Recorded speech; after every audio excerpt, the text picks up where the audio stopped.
O anime que dá crise de ansiedade em todo mundo? Bluebeard, arte e corpo.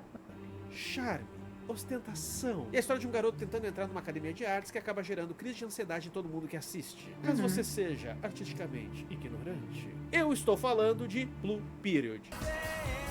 Period.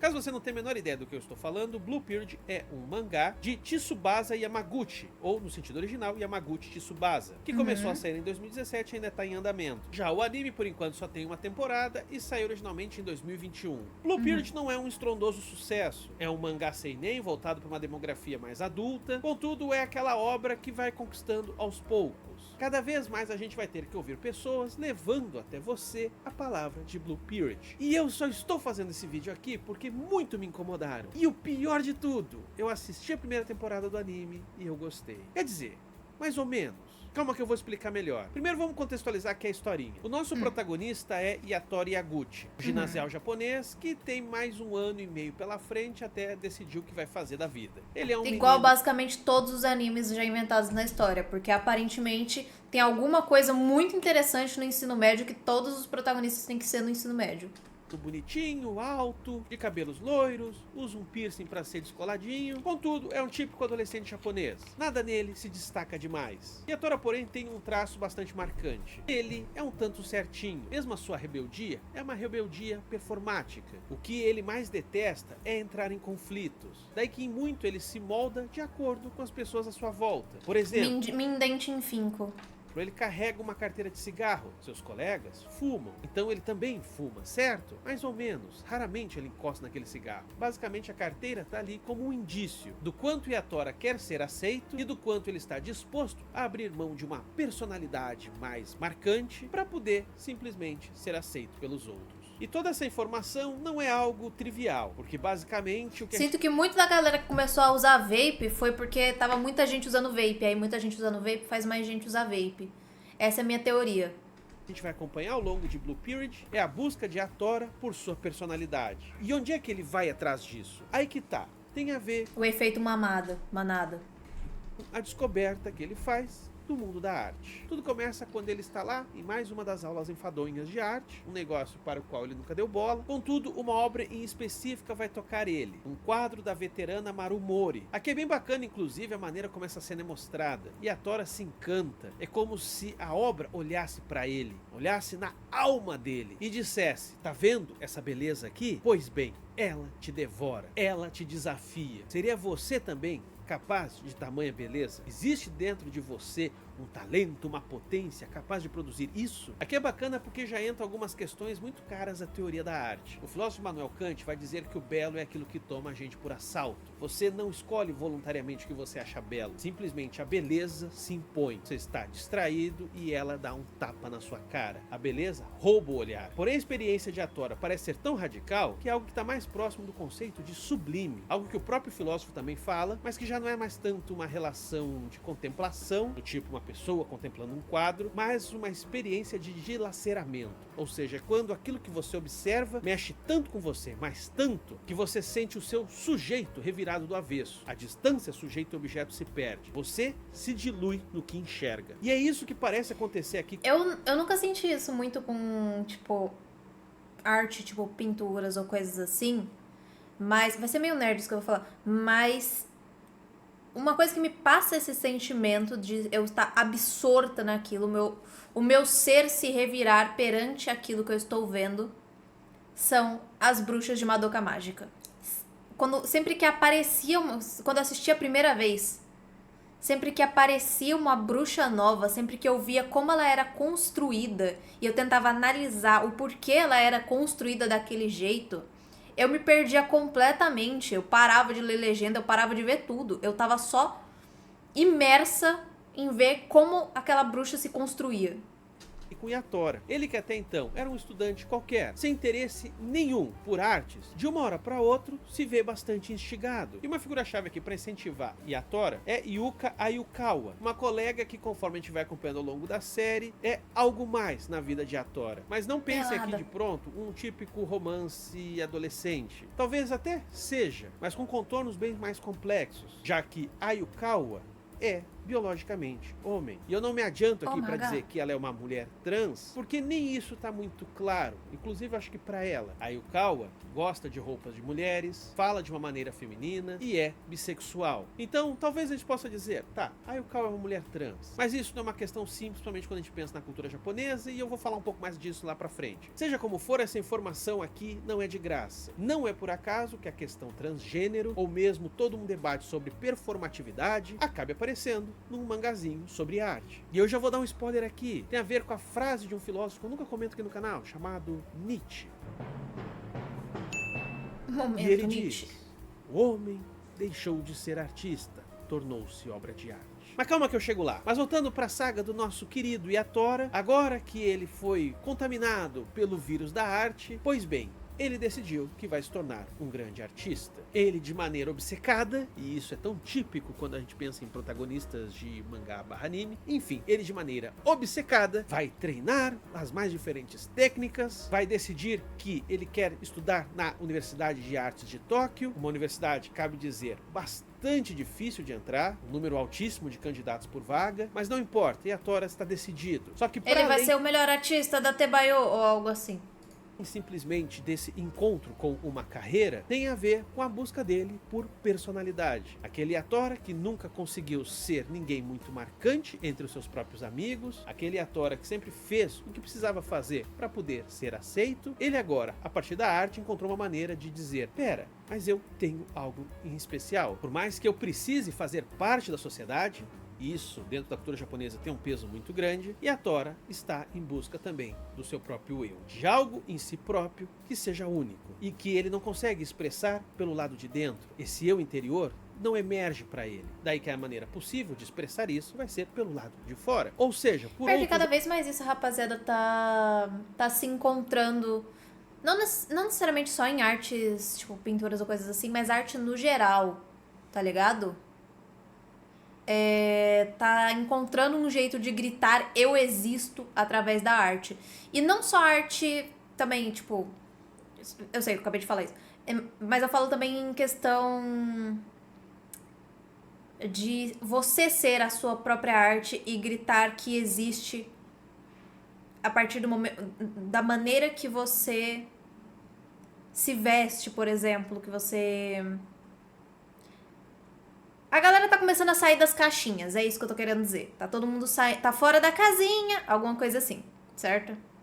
O problema é que ao mesmo tempo que tem muita gente realmente se tornando alternativa, se tornando aquilo que elas querem ser de verdade, também tá começando a nova onda do conservadorismo pra bater de frente por algum motivo, porque há uns tempos atrás um monte de conservador teve filho e esses filhos agora estão na idade de opinar. Eles querem opinar agora. E agora é uma batalha Pokémon. Vamos ver quem ganha no final. Pô, você falou da estética de Madoka e da construção de cenários dela. Você é literalmente a cara do diretor de Madoka. Ele literalmente faz as mesmas coisas em Bakemonogatari. Mas eu não vi Bakemonogatari.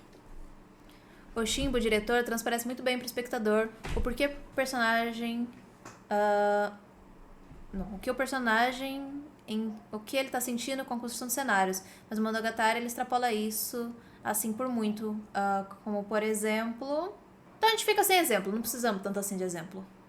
os objetos, no caso, obras de arte. Mas para muita gente com quem eu converso sobre Blue Period, várias são as vezes que a pessoa me diz: pô, eu gostei, acho legal, mas, cara, eu não consegui terminar. Me deu ansiedade, me deu gatilho. E toda vez que eu pergunto: tá, mas o que te deixou ansioso? E as respostas são variadas, não tem uma resposta só. Mas eu arrisco aqui uma hipótese. Tem, obviamente, a ver com as provas que o Yatora vai ter que fazer, porque ele vai ter que estudar pra valer nesse 1 ano e pouco que falta pra ele tentar entrar na universidade. E daí o processo seletivo vai se mostrar tremendamente pesado, algo que vai afetando, inclusive, o psicológico, o físico do Yatora. Ele desenvolve uma urticária, depois começa a ficar ruim da vista. Então, para qualquer pessoa que já passou por provas, por concurso, por alguma coisa nesse sentido, acaba tendo um gigantesco gatilho. Mas eu acho que é... Finalmente o exemplo. Ele literalmente monta uma cena onde 2 personagens estão nus em um banheiro quase infinito, que parece não existir, colocando esses 2 nus em barreiras para colocar seus pontos nos i. Esses 2 nus sem barreiras para colocar seus pontos nos is. Ok. Então, tipo, ele mostra os personagens nus pra mostrar que eles estão como você mesmo disse, sem barreiras, que eles estão transparentes ali. Ok, entendi. E essa ansiedade através de Bluebeard vai além. Porque se tem uma coisa que a história procura explorar, é essa angústia da procura por si. Sabe essa pergunta de filosofia de boteco? Quem sou eu? O que sou perante o meu próprio olhar, perante o olhar dos outros? Que marca que eu deixo no mundo? Quando eu olho no espelho, o que eu enxergo? Isso para não falar dos desconfortos, às vezes, com o próprio corpo, com os próprios comportamentos. Enfim, tudo isso aparece em Bluebeard. E eu acho que é aí que o dedo é enfiado na ferida. Dito de outra forma, então, Bluebeard é muito uma história sobre autoconhecimento, tendo a arte como o caminho para se chegar até isso. Só que aí fica a pergunta, a arte tem essa competência? Ou isso já começou a cair num papo assim que beira autoajuda? Então, para eu poder responder isso e me aprofundar em algumas questões que eu já comecei a falar aqui com vocês, eu vou repassar a primeira temporada do anime, vou falar de arte, expressão, amor próprio, também vou retomar aqui a questão trans que aparece perifericamente na história, além de trazer outras referências que provavelmente vão aumentar ainda mais o seu senso de desconforto com Bluebeard. Mas antes disso aí, eu queria dizer que não acho que a arte seja um sistema de autoajuda. Eu acho que é mais o artista querendo colocar todos os problemas psicológicos dele pra alguém ver. Ele fala assim, é isso aqui que eu tô sentindo aqui, ó, pá. E aí você vê, e aí você sente o que ele sentiu. Tal qual esse anime aparentemente é isso. A gente sente o que o artista por trás sentiu. Estragar o seu dia, peço que você curta o vídeo se estiver curtindo, se inscreva caso seja novo por aqui e compartilhe. Esse canal só existe graças aos seus apoiadores e tem recompensas bem legais, como lives aqui comigo, grupo de estudo, grupo no Telegram, sorteio de bi e conteúdo exclusivo. Inclusive o nosso próximo encontro do grupo de estudos vai ser sobre o quadrinho O Eternauta, clássico sci-fi que vai ganhar série da Netflix. Então vou deixar o link do nosso apoio na descrição do vídeo no primeiro comentário fixado. E também considere ser membro aqui no YouTube por R$ 6,90 ao mês e ter acesso a Sarjeta Flix com conteúdos exclusivos e lives exclusivas a cada 15 dias mais ou menos. A próxima vai ser sobre 300 de Esparta, o quadrinho e o filme. Sim, o filme. Mas vambora. Primeiro situando um pouco. Ajudem o brother lá. Ajuda eu também, se inscreva no meu canal, dê like no meu vídeo também, porque eu... Poxa, eu sou tão pobrinha, por que você não vai me ajudar também?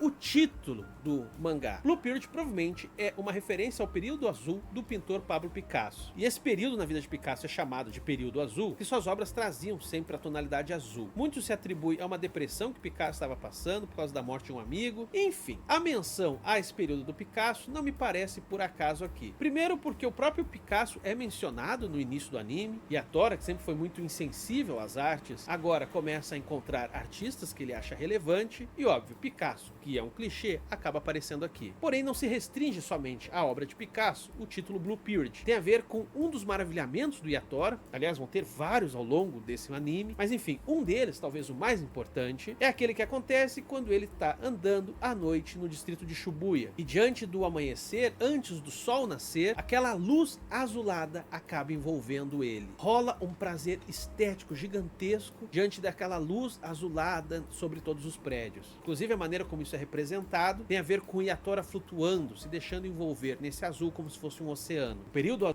azul, então, na vida do Yatora é também um período de sofrimento, não diria depressão, mas sim sofrimento, porque tem a ver com ele enfrentando as suas angústias, tem a ver com ele sofrendo a dor que é crescer, mas também fazendo isso a partir de um encanto que começa com um grande azul. Algo que se inaugura na vida dele. Um novo período. Em resumo, o título Período Azul, então, aqui é o começo de uma marcante experiência, de um mergulho num azul profundo que começou um dia de manhã qualquer em Shibuya. Uma figura que vai ser marcante ao longo dessa primeira temporada de Bluebeard é a professora de artes. Ou quer dizer, as professoras. Porque, ok, elas têm alguma diferença de personalidade, mas em termos de função, elas basicamente ocupam o mesmo lugar. Trata-se daquela pessoa que nos incentiva, que com frases enigmáticas consegue ao mesmo tempo nos dar conselhos, mas também nos provocar, nos inquietar ainda mais, estimulando para que a gente continue caminhando, mesmo que seja em direção a um abismo. No caso, um abismo pessoal, né? Não é que a pessoa quer o teu mal. Enfim, vocês entenderam. No clube de arte da escola, que o Yatora agora começa um abismo cheio de estacas e fogo no final.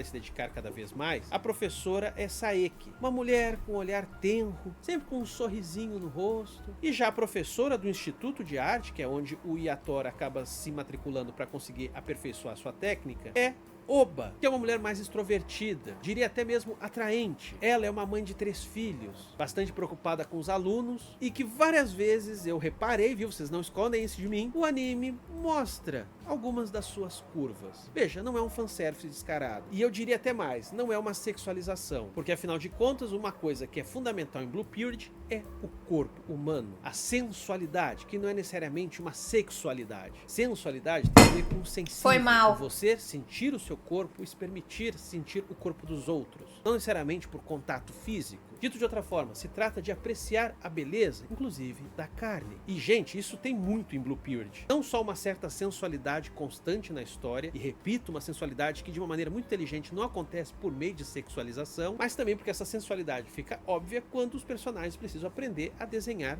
um nu artístico, ou mesmo a fazer um autorretrato nu. Nesse sentido, a gente precisa sempre lembrar, a arte, por mais que a gente dê para ela uma série de explicações de ordem espiritual, ou seja, a arte serve pra gente mostrar o nosso melhor e o nosso pior, a nossa alma vai se revelar, sei lá, qualquer coisa assim. Por mais que venham esses discursos espiritualistas, a arte é algo material. Inclusive, há toda uma disputa sobre o que pode ser chamado de arte. Quais são as coisas do mundo que podem adquirir esse status? Por que um urinol num banheiro público não é obra de arte? E por que num museu aquilo acaba sendo? Ou seja, a arte coloca em primeiro plano a materialidade. Daí que o corpo das coisas, mas também o corpo das pessoas, do próprio artista, tudo isso se torna fundamental. Essa guinada de Yatora em direção à arte não vem sem conflitos. Não... Falando sobre a parada da sensualidade, eu realmente não acho que era tipo um eti, uma parada assim, vlau, peito na sua cara. Porque a gente consegue ver quando um artista usa o nu, usa a sensualidade, usa às vezes até a eroticidade como realmente maneira de representar o belo, representar o erótico, representar o desejo, representar emoções no geral. Não necessariamente o brother que fez isso é só um horny. Ele, tá ligado? Sempre que eu falo isso, as pessoas acham que eu sou meio esquisita. Sempre que eu falo que eu vejo beleza na arte mais erótica mesmo.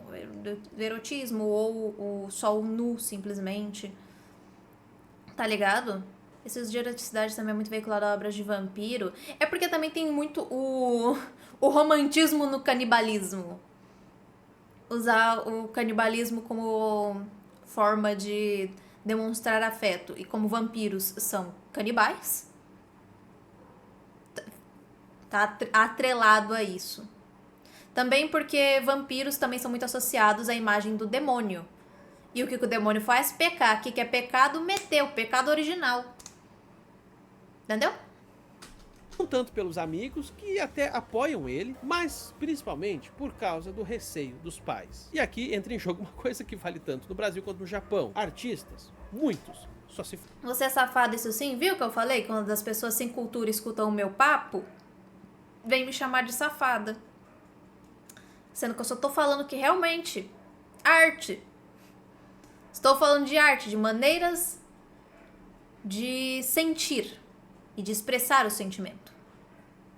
Foda. Viver de arte é muito difícil. Alguns se dão super bem, mas para cada artista de sucesso, você tem milhares de artistas que simplesmente sobrevivem. Daí que quando Yatora decide que quer fazer faculdade de artes, que ele quer entrar na Tokyo Geijutsu Daigaku, que é a Academia de Arte de Tóquio, bastante tradicional, fundada em 1887, pois bem, quando ele decide isso, a mãe fala: filho, é complicado. Até porque o Yatora nunca tinha mostrado essa predisposição antes. Na cabeça da mãe, era uma modinha, ia passar. Daí que a cena que ele convence a mãe de que ele vai estudar, que ele vai se dedicar para entrar nessa academia que é tão difícil tanto na porta de entrada quanto na porta de saída, porque a carreira também não é assegurada. Enfim, a maneira que ele usa para convencer a mãe é certamente uma das cenas mais bonitas do anime, e que alguma dose também serve para fazer um comentário sobre o que é a arte. Para falar da cena em específico, Yatora dá uma ilustração para a mãe. Ele tá naquela fase que ele não para para de desenhar, que ele não para de pintar, ele tá sempre treinando. Daí ele fez um desenho da mãe, fortuito, dela lavando louça. Só que daí ele repara em várias coisas. O quanto que a mão da mãe é castigada por lavar louça. O quanto que os seus ombros são musculosos por carregar as compras. Ele também repara que toda vez que ela vai servir a comida, a parte menos bonita da comida ela deixa para ela. Ela sempre privilegia que o filho tenha a melhor porção. Ou seja, nessa observação fortuita, Viatora se deu conta do quanto que a mãe dele sempre se dedicou a ele. Sabe, aquela dedicação silenciosa que ninguém joga na tua cara. Eu fiz isso por ti, eu fiz aquilo. Não, é aquilo que às vezes você para e pensa, meu Deus, como essa pessoa me ajudou, como ela foi boa pra mim e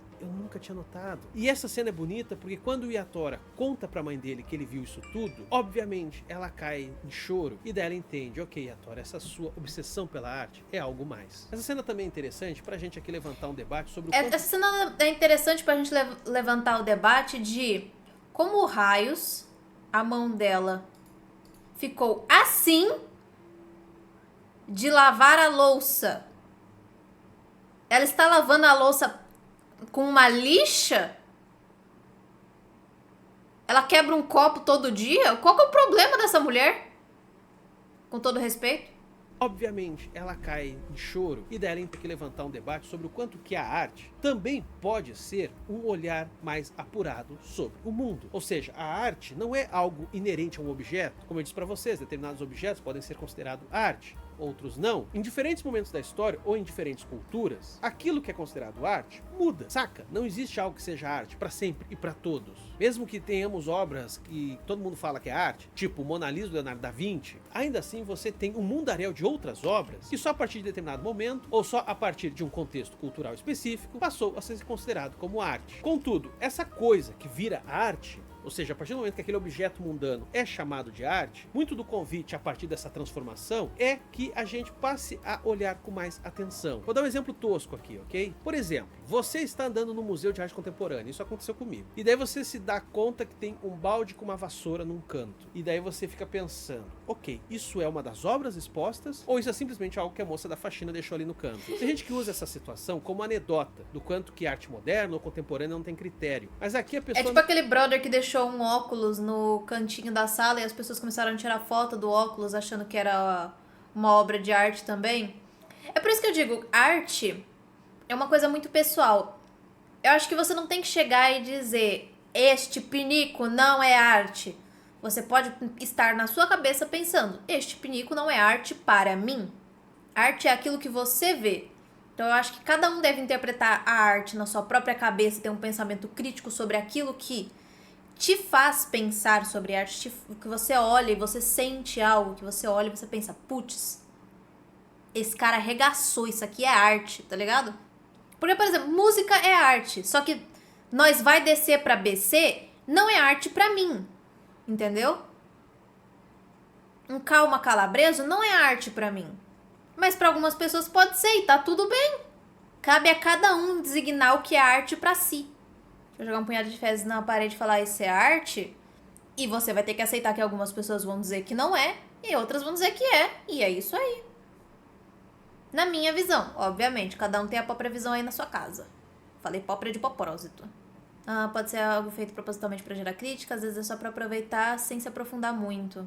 Não percebe o óbvio. O trabalho da arte tem a ver com chamar a atenção para que a gente observe as coisas com uma nova perspectiva. Então não tem problema a confusão, se aquilo ali é algo da faxina ou se é uma obra exposta. Porque o que interessa é que ali dentro daquele espaço, dentro do museu, onde as musas inspiram, eu me permiti olhar para um balde, para uma vassoura, de outro modo. Sacaram? A arte produz novas perspectivas. E foi isso exatamente que a Tora teve diante de sua mãe. Ora, ele convive com ela desde que ele nasceu, mas foi a partir do momento que ele desenhou ela que surgiu diante dele uma perspectiva nova sobre a sua própria mãe. Isso é doido, tá, gente? Isso acontece pra caramba. Por exemplo, um morador de rua qualquer, você todo dia passa e nem olha mais pro cara, até porque você se acostumou, ele tá sempre lá. Aí vem um fotógrafo que faz lindas fotos em preto e branco, tira uma foto super comovente daquele morador de rua, expõe numa galeria, aí você por acaso vê aquela foto e você se emociona, saca? Você sempre passou do lado daquela pessoa, mas você nunca parou para olhar ela de um jeito diferente. Foi preciso um artista, foi preciso a arte para produzir uma nova perspectiva que talvez agora te toque.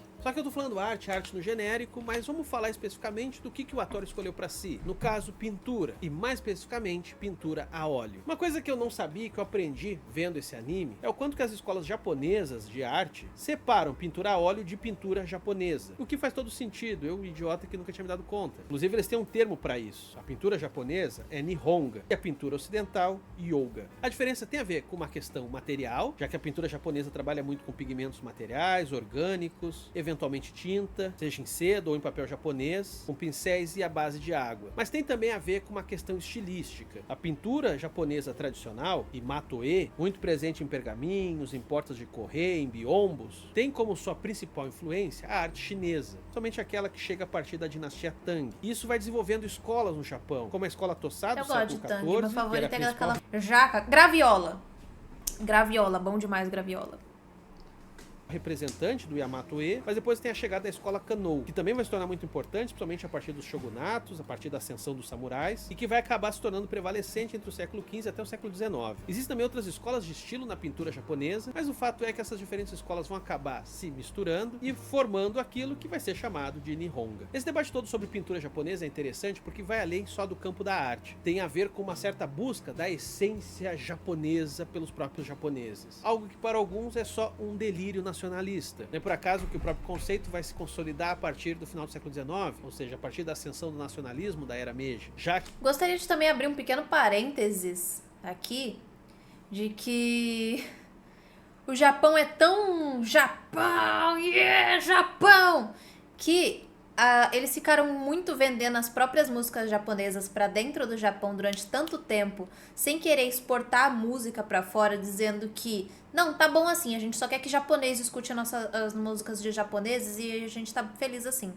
Nosso país, Japão! E aí, o que acontece é que agora a indústria de música japonesa tá cada vez mais decaindo, porque só japoneses escutam músicas japonesas. Só que ao mesmo tempo os japoneses também escutam músicas do resto do mundo inteiro, porque o mundo inteiro exporta música.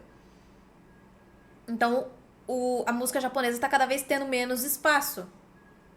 Ou seja, eles estão colhendo o que plantaram, pois eles nunca exportaram música e agora a música está morrendo porque eles nunca exportaram ela para ter um capital de giro ali, um negócio, uma situação. Amaram? Que se a gente for olhar para a arte japonesa, ela sempre bebeu muito na arte chinesa, mas também sempre esteve disposta a assimilar outros estilos. O mangá mesmo, que gera obras como Blue Period, é também uma mescla de uma série de referências que já existiam no próprio Japão, mas com a chegada de publicações europeias e depois americanas de quadrinhos. A autora do mangá do Blue Period, a Yamaguchi Tsubasa, também estudou na Universidade de Artes de Tóquio, e eu tenho a impressão que ela tem intimidade com essas questões artísticas. Até porque a menção ao Picasso, que eu já falei aqui no vídeo, seja no título, Blue Period, período azul, ou mesmo a gente ter cena do Yatora contemplando a obra do Picasso, enfim, tudo isso aparece porque o Picasso é um pintor cubista. E uma coisa que o cubismo faz é sobrepor perspectivas em conflito. Como diria o historiador da arte Jorge Gilberman, é trazer diferentes forças em conflito que se apaziguam a partir de uma única forma. Notem, portanto, quanto que isso traz certos princípios que vão de encontro à ideia de superflat, ou mesmo de uma certa tendência de se pensar a pintura japonesa, não tanto pela ênfase do conflito em si, mas pela produção de uma forma que subtrai da perspectiva uma importância tão grande. Sempre cabe lembrar, desde a arte renascentista, perspectiva é algo fundamental no Ocidente. Daí então que a arte moderna ocidental, assim como talvez a pintura japonesa tradicional, sejam maneiras de fazer as coisas de outra forma. Apesar disso tudo, como eu disse pra vocês... Cubista, fã do Tite Kubo, não, fã de Minecraft. Yatora vai para outro lado. Ele quer estudar pintura a óleo, e por mais que ele tenha algumas referências aqui que sejam de artistas japoneses, o que a gente muito vê ao longo da história são obras de artistas europeus. Isso fica bastante evidente quando o Yatora começa a cursar o Instituto de Arte de Tóquio, um instituto que serve para ele se aprofundar nos seus estudos e se preparar para o vestibular da Universidade de Artes. É ali que ele vai ter contato com natureza morta, é onde ele também vai aprender a importância de se criar uma boa composição, e também vai ser lá onde ele vai encontrar o seu antagonista, não sei, não fica tão claro. Trata-se de Takahashi, um menino bastante introspectivo, correndo o risco aqui de ficar fazendo diagnóstico de personagem, mas me parece que tem transtorno do espectro autista, e Takahashi é um grande pintor, é um talento nato, tudo que ele faz é muito bom. Contudo, o Yatora vai despertando por Takahashi o sentimento de busca por aprovação, que era uma coisa que a gente já vê aqui ao longo da história o tempo todo. O Yatora sempre quer ser reconhecido pelos outros. Inclusive, vai se sentir muito grato quando ele descobrir que o Takahashi vê nele uma figura de ameaça, não no sentido físico, mas de um concorrente no mundo das artes. Só que no sentido físico, eles vão chegar e vão sair no soco no fim do anime.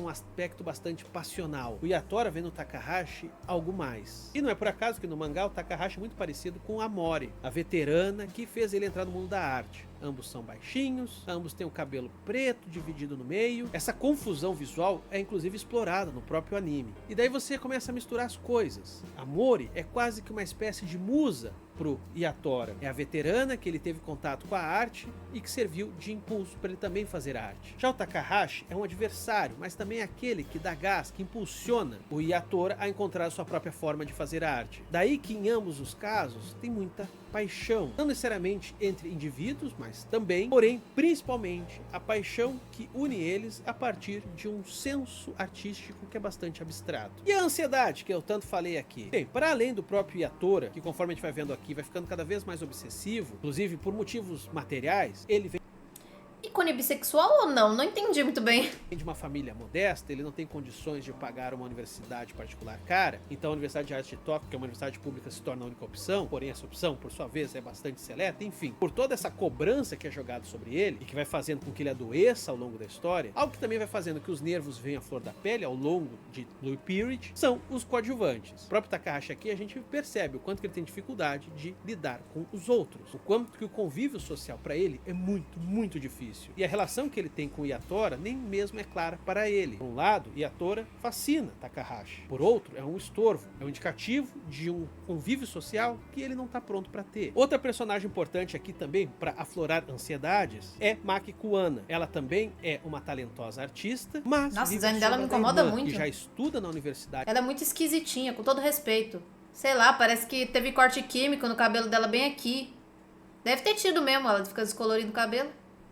De artes e que passou de primeira. Como lidar com uma irmã mais velha que faz a mesma coisa que você e é muito mais talentosa. Porém, a personagem que mais vai fazer a gente ter que lidar com um turbilhão de sentimentos, depois do protagonista, é a Ayukawa, a possivelmente mulher trans aqui na história. A história da Ayukawa é bastante triste. Ela não tem uma boa relação com os pais, apenas a avó, que é bastante acolhedora com ela, e foi a avó que tinha todo um trabalho com pintura japonesa e que estimulou ela para trabalhar com isso também. Porém, apesar da Ayukawa ter um forte senso estético, dá pra ver que ela ainda tá se buscando. É com roupa, é com moda, que parece que ela tá muito mais interessada. A relação que ela tem com o Yatora é bastante bonita. Os dois têm um grande respeito um pelo outro, mesmo quando se provocam. E vou ser franco com vocês, fazia tempo que eu não via com tanta delicadeza o retrato de uma pessoa trans. Esse retrato é tão delicado, mas tão delicado, que a gente fica até na dúvida de dizer se é uma pessoa trans. Porque não tem nada sendo dito de maneira tão clara. Olha, essa é uma pessoa do tipo X, Y, Z. Não, sequer tem essa preocupação com tipificá-la. A própria Ayukawa não consegue também se tipificar. E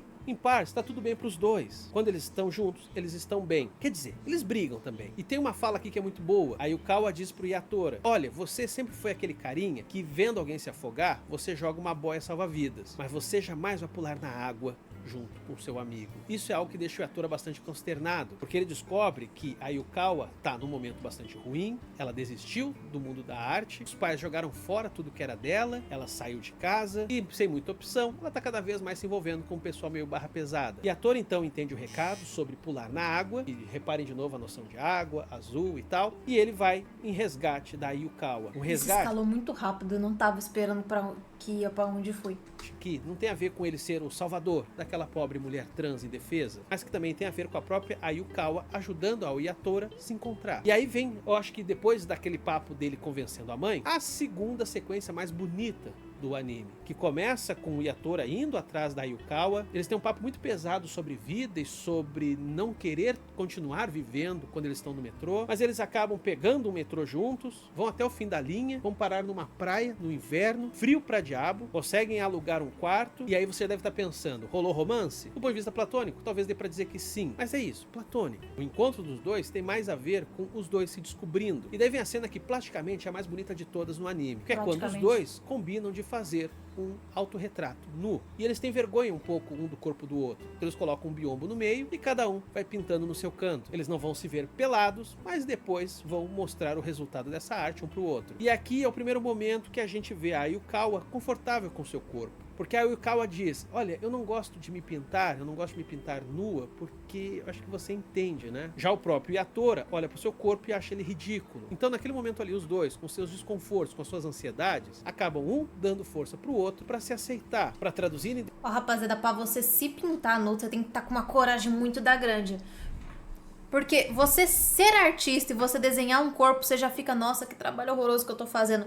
Você se pintar nu, eu acho que a coisa mais íntima que você pode fazer é você mostrar uma pintura que você fez de si mesmo nu pra outra pessoa. Porque eu não consigo pensar em algo mais íntimo que isso.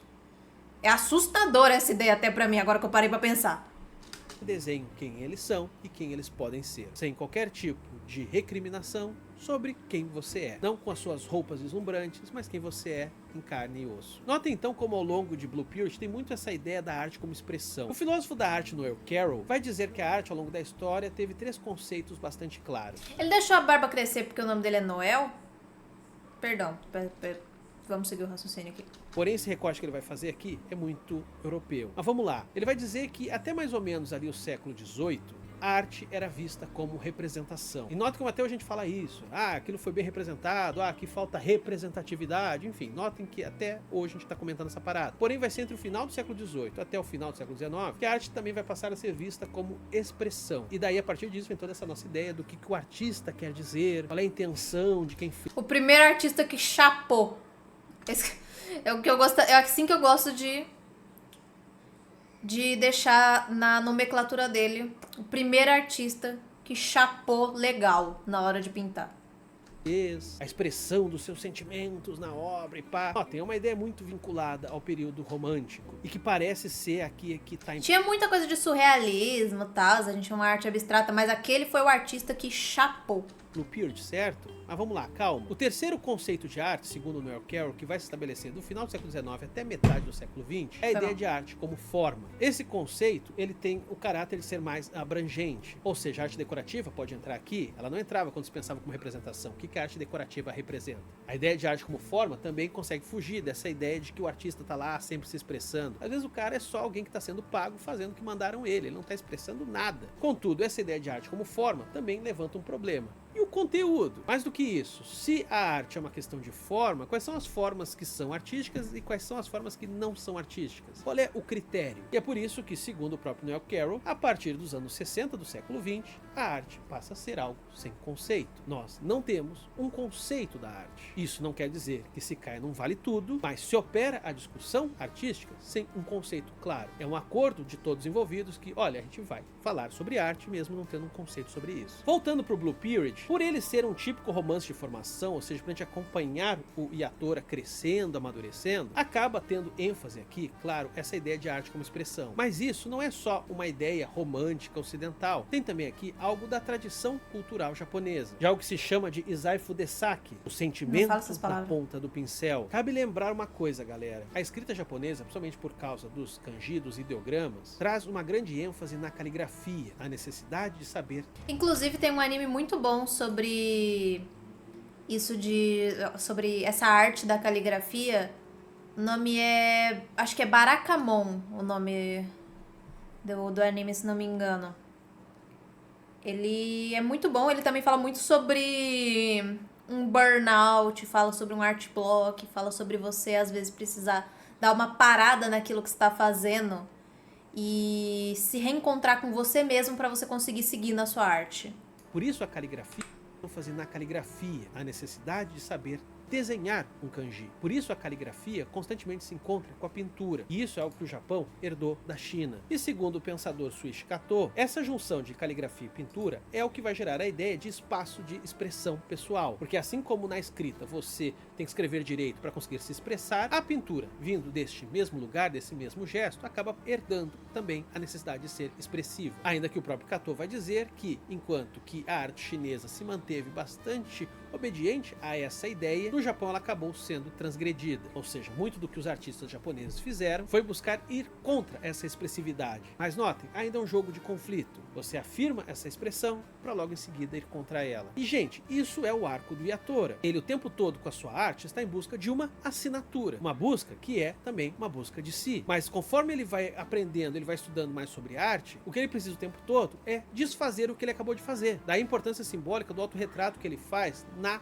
prova de admissão na universidade. O autorretrato dele é uma imagem em cima de um espelho quebrado. São fragmentos. Yatora está em busca de si, certo? Mas ele também está encontrando várias facetas de si próprio. Ele não é só um, ele é as pessoas à sua volta, ele é as coisas com as quais ele tem contato, ou seja, ao mesmo tempo que ele está atrás de uma assinatura, um demarcador do eu, ele percebe o tempo todo que esse eu se perde, se quebra, se fratura, esse eu se dilui num oceano, no completo azul. Uma outra explicação também para essa busca de autoexpressão que aparece em Blue Period tem a ver com uma outra hipótese do Suishikato, que é do quanto a sociedade japonesa, dependendo da época, se volta mais para dentro ou mais para fora. Ou seja, quando determinada geração sente que as fronteiras estão fechadas, ela se volta a investigar o eu. E aí você vai dizer, tá, mas o Japão está com fronteira fechada? Não, mas o Japão hoje vive uma grande estagnação, seja econômica, seja social. E isso aparece em diferentes mangás e anime. Chainsaw Man, Zonsen, Boku no Hero Academia, e de certa maneira, Blue Period é mais uma dessas obras. Porque assim, ó, nem chega a ser algo sutil no anime. E a Tora claramente fala, eu não tenho perspectivas de trabalho, eu vou apostar na arte, mas o mercado, cara, o mercado é incerto. O mundo lá fora não é convidativo, não é agradável. Daí então que ele se volta para si. Já que a investigação do exterior não é tão interessante, vamos fazer uma investigação interior. Então isso também explica muito o Blue Period ir nessa direção, de apostar com a própria audiência uma certa conexão desses anseios sociais, nesse mal-estar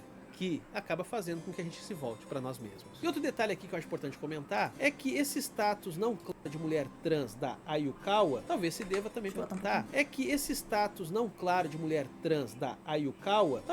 também pelo fato que o Japão não tem lá leis muito convidativas a pessoas LGBT. Cabe lembrar, o mangá começou a ser em 2017 e foi só em 2023, ano passado, que a Suprema Corte do Japão permitiu que pessoas trans não fossem mais esterilizadas à força. E funcionava assim, a pessoa mudava de gênero, aí ela tinha que ser esterilizada. Então percebam como a coisa é por lá e faz todo sentido a Ayukawa não se definir tão claramente. Até porque se definir envolve uma violência que ela talvez não queira experimentar agora. Aliás, eu acho que talvez ninguém gostasse de experimentar essa violência. E tem uma questão a mais também. Como assim o se fato de ter esterilizar? uma personagem trans em Blue Period só reforça ainda mais essa ideia de que a arte, como diria o filósofo Nietzsche, não é uma coisa restrita aos objetos, mas é, antes de tudo, também uma produção de subjetividade, a construção de um sujeito. E isso pode se dar com tatuagens, com roupas, ou indo mais além na radicalidade de qualquer performance, inclusive de gênero, masculino, feminino e qualquer outra coisa. Blue Period, então, é uma história muito, muito boa, com personagens envolventes, com dramas pessoais que, apesar de serem restritos a estudantes de arte, é algo que dá pra ser um tanto universal e que... Ela não pode se reproduzir, castração química. O Japão tá chapando muito mais do que eu achei que chapava.